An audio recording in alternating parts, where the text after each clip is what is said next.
How to add music to Instagram story on laptop. Let's get started. Firstly, make sure you are already logged into your Instagram account. You will land to this kind of interface. Now, at the top left corner, you can find the option of your story. But in the laptop, you won't find that option. So what you have to do is click anywhere on the screen. With that, different options will appear. Scroll all the way down. You'll find the option of inspect. Click on it. With that, you will be directed to this kind of page. Now over here you will find this icon. Go ahead and click on it. Now here you can see this option of Dimensions iPhone. Click on that drop down and select any of it. After you select it, now what you have to do is refresh this page. So go ahead and click on this icon given at the top left corner. After you refresh this page, now over here you will find the option of your story. Click on that option. Now you can go ahead and select the Instagram story that you want to upload from your laptop.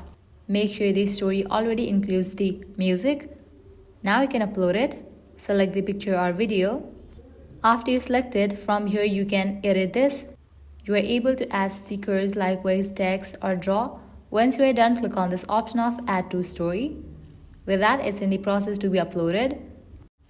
After it has been uploaded, you can view it. So this is how you can easily add music to Instagram story on laptop. At the end, if you guys find this video helpful, don't forget to like, share and subscribe to our channel. Thank you.